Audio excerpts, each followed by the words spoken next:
In this video, I'm going to show you how you can make your own pandemic preparedness kit.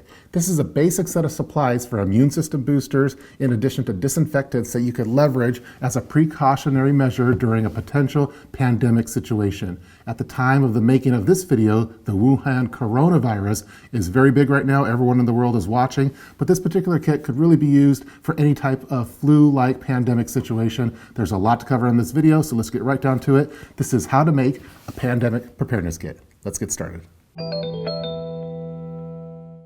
If you're a new viewer to this channel and happen to stumble upon this video during a pandemic situation, I'd like to welcome you to the world of emergency preparedness. My name is Cliff, otherwise known as the Urban Prepper over here, and I cover a lot of various preparedness topics in addition to pandemics. So pandemics is just one of many preparedness topics. A lot of people are concerned about earthquakes or about flooding or about fires, and they could also be concerned about pandemic situations.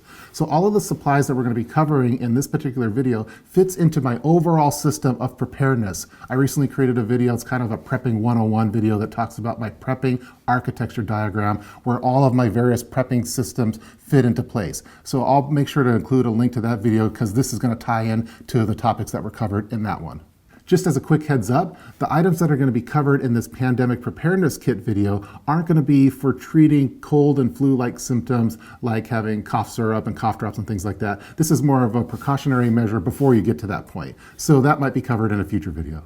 The most important things that you should do for emergency preparedness are obtaining food and water first. Don't even start making a pandemic preparedness kit unless you have a good supply of food and water at home, just in case you need to bunker in place. It's also a good idea before building your pandemic preparedness kit to build your EDC first. EDC stands for everyday carry. It stands for the items that you carry in your pockets on a day-to-day basis. So at a bare minimum, I recommend having a flashlight, a multi-tool, a lighter, and a folding knife, and that's your basic EDC that you carry in your pockets on your person.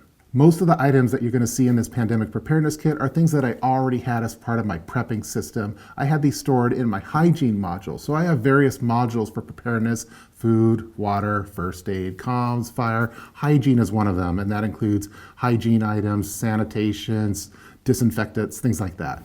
And so I built this particular kit specific for a pandemic preparedness kit, and I'm going to give it to my mom, but I feel that it's something that's scalable that you can give to every family member.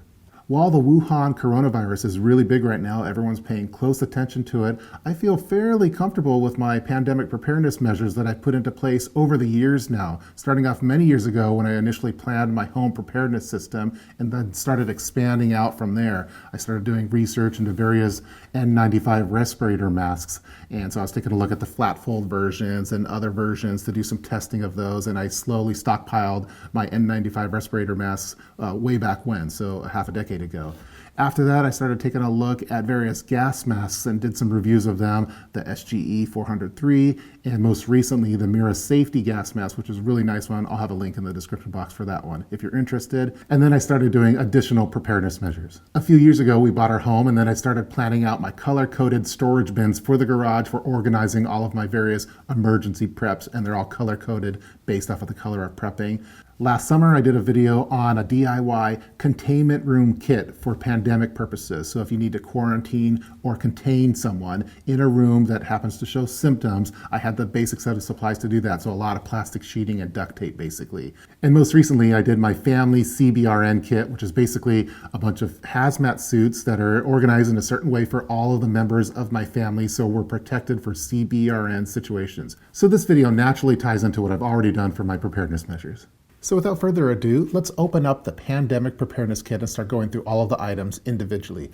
As always, I've included a PDF document. You can download it by clicking the link in the description box below. It has a list of all the items that are going to be covered in this video, including links to those items if you want to purchase one for yourself.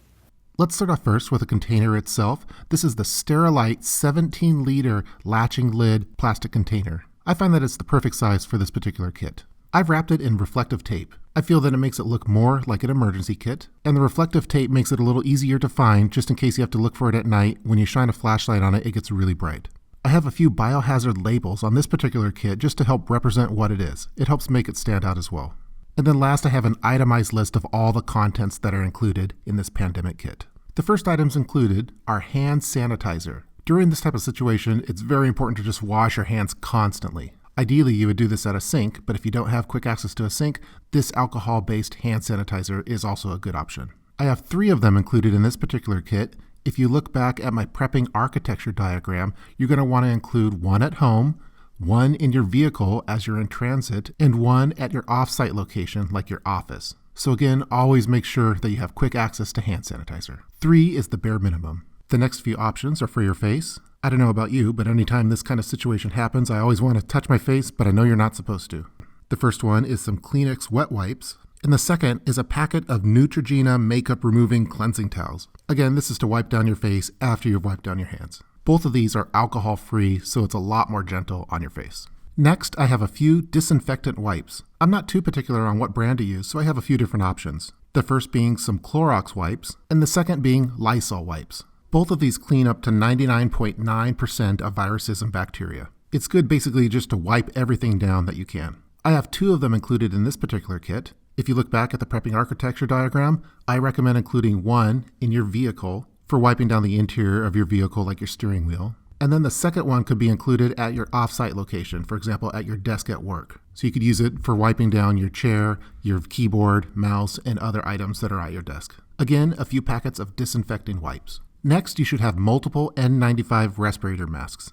These particular ones are the 3M Aurora particulate disposable respirator masks. They're flat fold, and you could also find them with a flow valve. During the time of an actual pandemic, oftentimes you'll see these things just sold out all across the internet. So it's best to stock up on them when they are available. Again, these respirators help protect against certain airborne contaminants. I've also included around 25 biohazard specimen bags. This is for disposing all of the various items that are included in this kit, such as the N95 respirator masks, nitrile gloves, the various wipes that we discussed earlier, and more. Any kind of sealable bag would work for this purpose, but I like the biohazard ones. It's what the hospitals use, so it's what I use too. The next item is a pack of 100 nitrile gloves.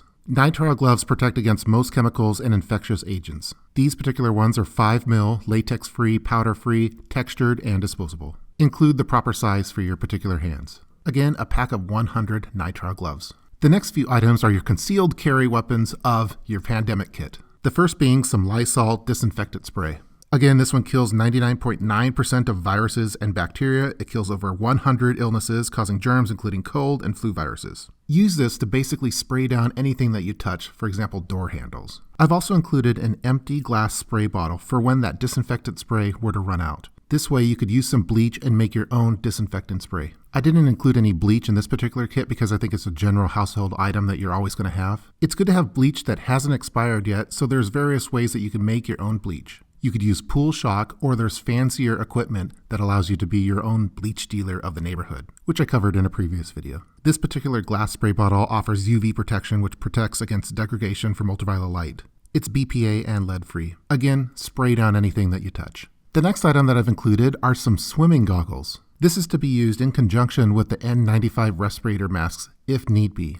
I recommend just carrying these as part of your EDC, whether it be in your pocket or your EDC bag. If you feel that the situation warrants it, it's good to have these to protect your eyes. These are waterproof, so they'll work great for this particular purpose. Again, just have some swimming goggles on hand if need be. The next item is another one to enhance your EDC, or your everyday carry. This is the Rothco Enhanced Molded Latex Glove Pouch. During a pandemic, I recommend adding this type of glove pouch to your normal EDC in order to carry multiple pairs of nitrile gloves on your person. This particular one is used by law enforcement officers when they have to examine the scene of a crime. You could carry multiple pairs of nitrile gloves in here. This one's of really good quality and highly rated. Again, the Rothco Enhanced Molded Latex Glove Pouch. Throw in multiple pairs of your nitrile gloves for EDC purposes. The majority of the items that we've covered thus far are for disinfecting purposes, but the next few items are for boosting your immune system during a pandemic situation.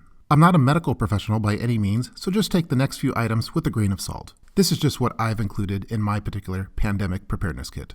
The first item that I have is a container of colloidal silver. There's a lot of super interesting videos out there that you could watch with regard to the benefits of colloidal silver. I'll include some links in the PDF document that you could download. I first became interested in the healing properties of silver after the Mountain RN introduced me to the silver modern wound dressings, which were super expensive, but I found healed wounds super quickly. A lot of people use colloidal silver for immune system support. This particular brand, the Sovereign Silver, has various guidelines for how you could use this, whether it be for maintenance, immune building, long-term immune building support, or short-term immune support. Again, I'll provide a lot more information in the PDF document, but I've included a container of colloidal silver. The next item is a container of super concentrated olive leaf. I first learned about olive leaf from some of my relatives who swore by it. Anytime I got sick, they said, take some olive leaf. It's pretty disgusting in taste. However, every time that I've used it when I started to feel sick, I felt better. Olive leaf has various antioxidant, antibacterial, antimicrobial, anti-inflammatory, and immune-stimulating properties. I use this on a daily basis when I'm starting to feel a little under the weather. So a container of concentrated olive leaf. The next few items are for vitamin C.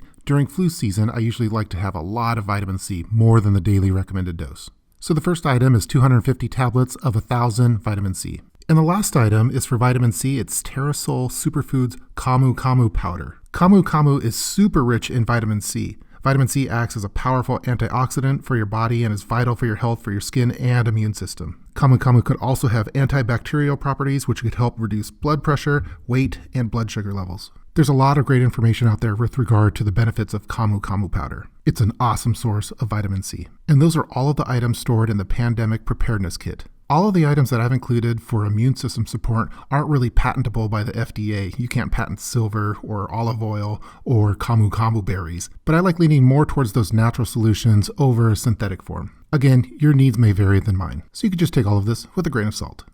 Those are all the items that are included in this basic pandemic preparedness kit. I tried to design this so it's scalable, so if you wanted to, you could replicate this easily and make a whole bunch of different versions, maybe one for each member of your family. And as you're building your supplies up, maybe this particular Sterilite storage case is going to be too small, and you could just get a larger storage case and have it in the garage or in a different location with your other emergency preps. So for all of the new viewers that are taking a look at pandemic preparedness, I'd like to encourage you to continue with your journey in emergency preparedness. There's a lot of other topics in relation to emergency preparedness that you could take a look at, including pandemic preparedness. So for me personally, I get a lot of peace of mind every time that I'm able to chip away at some of the various preparedness measures, whether it's fire, earthquake, food storage, or even pandemic preparedness. And it gives me a peace of mind that I need to protect myself and, most importantly, my family. So in regards to the current situation with the Wuhan coronavirus, at least at the time of the making of this video, it's a situation that I'm monitoring closely and just trying to figure out the best course of action on a day-to-day basis. I haven't gotten to the point where I'm ready to roll out the DIY containment room kit or put my family in hazmat suits at this time. So as of right now, I'm treating this current situation as any other normal flu season, and that's paying close attention to boosting my immune system in addition to disinfecting everything. So channeling your inner OCD and constantly washing your hands when you're going to and from work, and when you're in contact with other people, constantly wiping down surfaces, washing my hands, and having all of the supplies needed for that. So at the time of the making of this video, I'm monitoring the situation closely, but I'm not in panic mode yet. I hope that you guys enjoyed watching this video featuring my basic pandemic preparedness kit.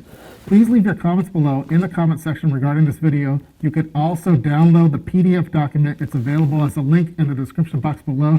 It has a list of all the items that were covered in this video. Again, I hope you guys enjoyed watching this one. This one is my basic pandemic preparedness kit. See you guys next time.